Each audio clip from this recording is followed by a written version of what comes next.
Hey everyone, back again with another deck profile, this time for my favorite boy, my personal favorite ride line since the beginning, or rather archetype I guess I should say, since the beginning of the standard series, Nirvana Jheva. Set 10 has made this deck playable, we'll say. It's definitely better, and we can kind of sort of compete now with the rest of the format. Definitely not a top contender by any stretch of the imagination, but I find the deck to be really fun to pilot. Just a lot of combos now that you can do, and it's Nirvana, which I just really like Nirvana have from the beginning. So that's what we're going to talk about. Now with Jheva, we've got a newish ride line, at least from set 6. We're here where we got new versions of Reno and Ryu being the main things. I'm running original Sunrise Egg as my starter, mainly because I have ESP, and it does the exact same thing as all of the other starters. If you go on second, you ride on it, draw a card. Great, simple, good benefit to going second. Now, the new Reno and the new Ryu. I personally think these are an upgrade. I mean, granted, Reno is the exact same thing as the original grade 1. When you ride over her with Ryu, search your deck, get the Trickstar, call it to the board. Really, really important skill. Guarantees you a Trickstar on the board. Cannot discount it. Definitely would never run anything else unless we get just a better version of this. Excellent skill. Now, what I think is better, though, personally, some people might disagree with me, is Ryu. So Ryu, this time around, instead of costing a Soul Blast, which is why I think she's better, is free when rode upon by Nirvana Jheva. I get to just look at the top 7 cards of my deck and add a Prayer Dragon straight to my hand. Now, yes, technically, you can whiff the skill, but so long as you're running the proper number of Prayer Dragons, very often doesn't happen, and it's free. That's the main thing I really like about the skill. And just for any Prayer Dragon, not one specific card that you may or may not need. So, great skill. But main attraction here today is Nirvana Jheva and my very fancy DSR that I traded a lot of cards for and I'm very proud of. So, Nirvana Jheva. Is this better than Mahar Nirvana the Grade 4? No, probably not. But Crossover just has some really cool things going for it, and this card is no exception. It's certainly better than the original Grade 3, that's for sure. So, 2 skills we got here, they're pretty straightforward. First is Act. Once per turn, you can discard any card from your hand, but you get to revive a Trickstar and a Prayer Dragon from your drop zone. So it's a lot better than the original. You get to discard 1 and +2 to your board. 2 very important cards. So a great way to just keep up momentum and keep your crossover dress units equipped and with what their skills need. So we love that skill a lot. Use it all the time. The second skill is the only kind of pressure that this deck has. It's on attack, not once per turn, which occasionally matters thanks to a certain overtrigger. You counterblast 1, and you get to stand a unit in the crossover dress state. So, simple, straightforward, guaranteed 4 attacks so long as you have the counterblast, which in this deck, very easy, never really going to be an issue anymore, thanks to a card that we will talk about in just a second. But that's the ride line. That's Nirvana Jheva. Pretty simple, pretty straightforward. Now, for obvious reasons, we are running 3 more copies of Jheva, and then we are also running Grataeus Gradale, or the Grail for short. This deck is heavily reliant on Persona Riding for any sort of pressure. Without Persona Rides, our numbers are pretty bad. You're swinging for like 13, 20, 15, numbers like that, and definitely not great. So you really need to see your Persona Rides, so we run the Grail just to have that extra one to be able to hopefully close out some gains. But not much more explanation needed. You need a Persona Ride, so we run the Grail. But let's talk about the main boy, the one who pulled us out of obscurance and into kind of, sort of playable. And that, of course, is Mirror Reflection Equip Mirrors Verena, the best card, arguably, in the deck. Now, I love this card a lot. It's opened a lot of lines of play for this deck. A lot more thinking, a lot more strategy because of the options this card prevents. So there's two things going on here. The first is when he's placed in the crossover dress state, you choose 2 Verenas from your drop zone and you put him into his original dress stack. Now the reason we do this is the second skill, which is when he's in the crossover dress state and when he attacks, he gets 10,000 power. Now that part stays regardless of what is in your stack. He always has the 10k, which is great. But what you can then do is you put one of the Verenas that you just put into his stack into the drop zone when he attacks. If you do this, you can either draw a card or countercharge. It's huge. You finally have countercharge in this deck. Now, as we'll go through this deck profile, you'll notice I built this deck so that we counterblast as little as possible. Now, the reason I did that is because I want to be countercharging as little as possible. I want to draw cards. Drawing cards is what keeps us alive and which helps us survive turns from like Gandiva, Chronojet, Messiah. Big hitters, we need large hands to survive, so I want to draw as many cards as possible. So the reason why you'll see not a lot of counterblast in this deck is because I want to draw cards. I will only ever countercharge with mirror skill if we absolutely have to. If I am face down damage and will not be able to restand with Jheva's skill, then I will countercharge. Otherwise, I'm drawing a card. I want to survive. And how do you survive? By drawing cards. Excellent card. 4 of. Probably going to be a 4 of for a long time in this deck. Now, the next very important card in the deck is Sturdy Wall Equip, Vil's Verena.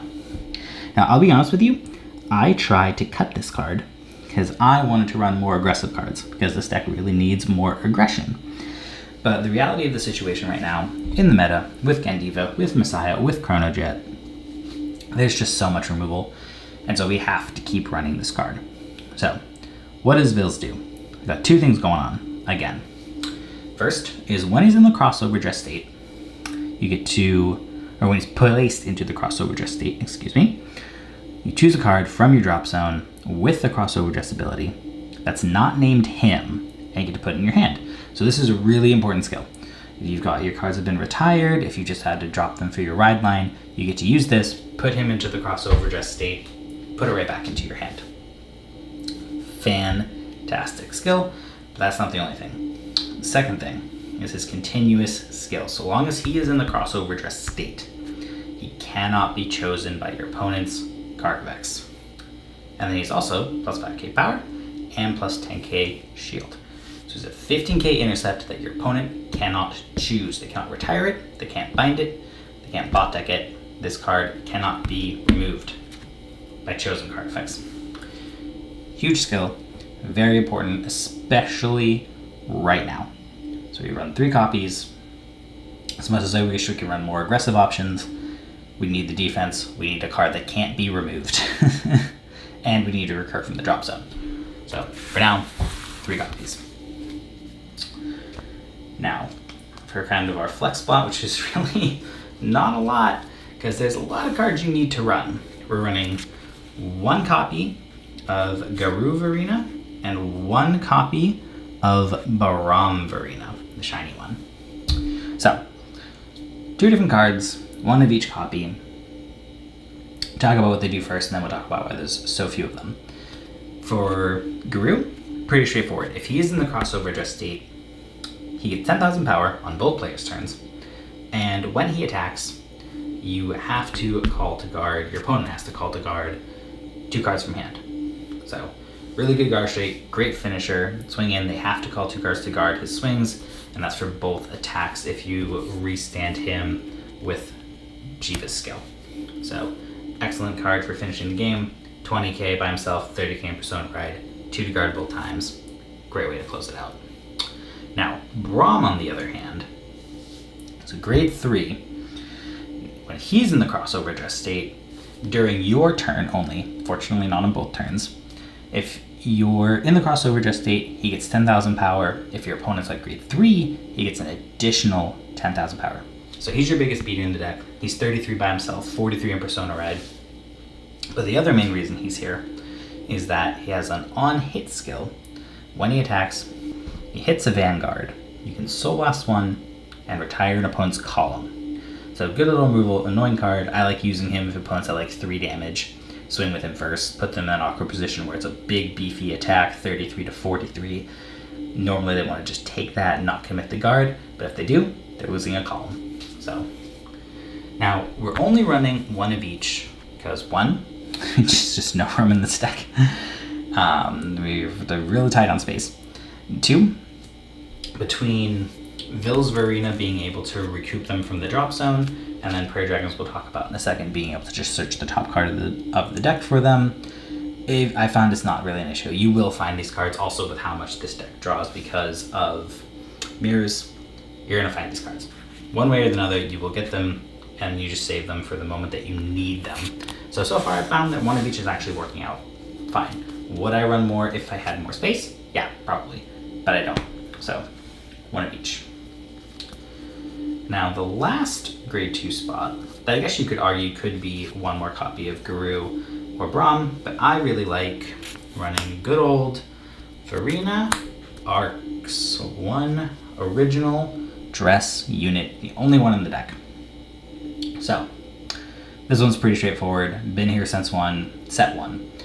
I'm sure you all know what he does. When he's put in the overdress state, going over Trickstar in the rear guard, Counterblast 1, draw 2 cards, and he gets 5,000 power. Great card to see in turn 2. Just draw 2 cards immediately, going over that Trickstar that you got off the ride line. Good in the late game. Just an overall great card to see, and also for drawing more cards so I don't die. Things I like. But then also, the reason why we're running 2 copies of this is because of a Prayer Dragon we'll go over in a second that can just tutor him out. I can just search this deck, get this card whenever I want it / need it, and just add it to my hand. So it's the main reason why. We'll talk about that a little bit more in a second. But 2 copies of that, I find that draw 2 is just still too spicy to pass on. I was running 3 copies, but I decided I wanted more crossover dress units. So, 2 copies. Now, on to the Prayer Dragons. We're only running 2, both at 4 of. The first is, after Mirror's Verena, probably the next MVP. 4 copies of Illuminate Equipped Dragon, Greyloom Mirror. So, this card is fantastic. What it says is, when he becomes in the crossover dress state, you Soul Blast 1. You'll get 7 cards from the top of your deck. You can choose 2 cards with Verena in their name. Up to 1 of them goes to your hand. The rest go to your drop zone. This card is so good. I don't understand why people don't run this before. You get to just check your top 7. If you find 2, 1 goes to the hand, 1 goes to drop. If you only find 1, it just goes to your hand. This is why it's okay to run just 2 copies of Verena Arcs, 1 copy of Guru, 1 copy of Braum. Because you just check top 7. If you find it, you just put it in your hand. When you put it in the drop zone, you can just get it back with Vils. A lot of the time, that's what I'll do, is I'll put 1 in my hand, and then I'll use Vils, get the other 1 out of the drop, and then just plus 2 from this 1 card. Just crazy good card. The main thing you'll be doing constantly, I will almost always be trying to overdress or cross overdress with this every single time, just to get that plussing and filtering the deck. And for the other Prayer Dragon, we are running another 4 of. This one you can maybe be a little bit more debatable on the 4, but I really like it for, again, the meta call right now, which is 4 copies of Strike Equipped Dragon Stragaleo. My 1 fancy copy. So, this card is also really good, and why I think you should run it at 4. It's got 2 skills.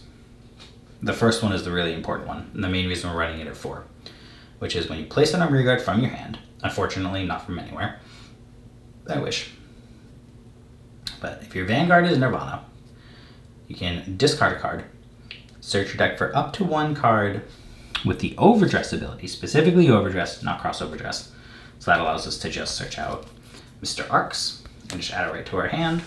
Or the thing you'll be doing more often is you get to search for Trickstar and reveal it and put it into your hand. So this just gets us the Trickstar. We get the 1 off the ride line, and then you definitely need to make sure you see at least 1 more. So that's why we run 4 of this, because this just gets it for you by just throwing it on the board on turn 3, search your deck, get a Trickstar, you have it. Second skill doesn't come up all the time, but it's definitely good to have, which is when he enters the crossover dress state, you counterblast 1, and you get to call a Trickstar from your drop zone to rear guard. So if you already had to use Nirvana's skill to revive 1 from the drop zone, but you still need a second one, this gets you there. So you just revive this and the Trickstar off of Nirvana Jheva's skill, crossover dress, counterblast 1, get the second Trickstar, use it. So 4 copies. If you wanted to cut this down maybe to 3, I would only go down to 3 myself. I wouldn't go any lower than that and run like the Prayer Dragon that's counterblast 1, draw 2, discard 1. That would be the only other one I'd really consider running for the draw 2. But my thought process there is, why would I draw 2 random cards and discard when I can either just search top 7 and plus potentially just 2 specific cards that I actually want that aren't random to my hand, or again just search my deck for one of 2 options of what I specifically want to find. So I'd rather the guarantee get the card I actually want versus 2 random cards that are almost certainly, at least for me, gonna just be triggers. So those are our Prayer Dragons, 4 and 4 of each. And then lastly, for grade 1s, of course, for Perfect Guards. Not much to say here. Your pretty standard lineup, I think everybody pretty much does. Your 3 Nation Perfect Guards that, if you're at 1 or less cards in hand, you don't have to discard, and then 1 Sanctitude Blitz Order for getting around Triple Drive and Guard Restricts. So, don't think we really need to say much more about that. Now, obviously, there's one boy I haven't talked about yet, the main boy, the mascot, the one and only Mr. Trickstar himself, and my other very fancy copy of him. So, the main boy, the one who makes everything go, the overdress base and crossover dress base, he himself, pretty simple. He can't be targeted by opponent's card effects, which, again, in this meta, ends up kind of being handy in certain matchups. You honestly just call him to the board and use him as a booster or an attacker so he can't get popped. But I'm only running 3 copies for a couple reasons instead of 4. I know a lot of people run 4. I was running 4. But honestly, with this build, I don't think you need it. As we've talked about, you get 1 guaranteed off the red line. Now, again, with me, I'm running 4 copies of Strigalio, which just searches it. So I've never really found myself in a position where I'm hurting for running just the 3, because you just got to make sure you have 2 to be able to crossover dress into 2 separate units. Now, I briefly considered going down to 2 copies of Trickstar, but that's really risky. If 1 hits the damage before you get to grade 3, you can search it with Strigalio, and then you've only got the 1 you searched off red line, and you don't heal that 1 out, you might as well just concede it. Having only access to 1 crossover dress unit or overdress unit means that you're basically just out of the game. You just can't play. So we don't run 2, we run 3. I think 3 is the sweet spot. You don't need 4 because you can search it. So we run 3. Now, for the trigger lineup, we are running full aggro. I am running 4 critical triggers, or 4 of the effect crit and 4 generic crits for a total of 8. The main reason we are doing this is because, as I mentioned before, this deck does not have a lot of pressure, and so we really want to apply as much pressure as we can with the triggers, so we run 8 crit.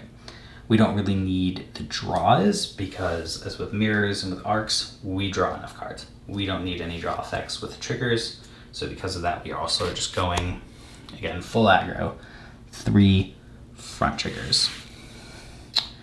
So 8 crits, 3 fronts, full aggro, try and just kill them off the trigger checks.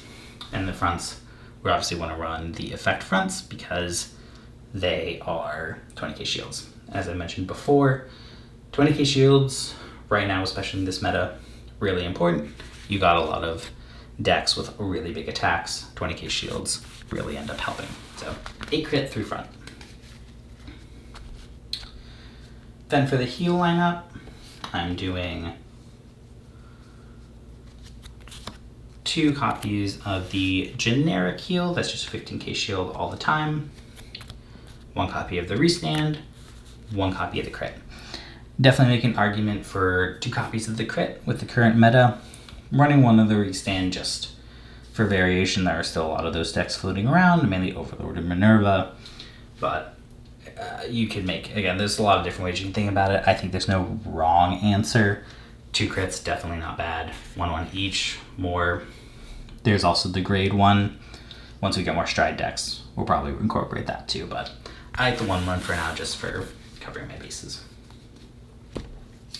And lastly, we are still running the Dragon Empire Overtrigger, the one that restands the Vanguard if you check it during your drives. So we're running this one and not one of the new Festival Collection Overtriggers because, as I mentioned previously, Jheva's restand skill, not once per turn. So if you restand him off of the Overtrigger, if you have the Counterblast, you can attack again, Counterblast, stand it over, crossover just unit again, and get 5 attacks. So really spicy. Obviously it doesn't happen a whole lot because there's only 1 Overtrigger, but if it does, we like 5 attacks. So, or 6, I guess, technically, because the Vanguard restood. So that's why we're probably just sticking to the Dragon Empire one. And that's it. That is my deck profile for Nirvana Gina post set 10. Like I said, I like this deck a lot. There's a lot of really cool, fun combos you can do with setting up your board, searching for crossover dress units, putting them in the drop zone, getting them back with Vills, putting them into the stack with mirrors, drawing a bunch of cards. I like the deck. It's a lot of fun to play. I'm a big fan of Nirvana. Hopefully, set 13, we've got a new Verena coming, and that will hopefully make the deck. We'll find maybe break out a tier 2. I'm hoping maybe, we'll see.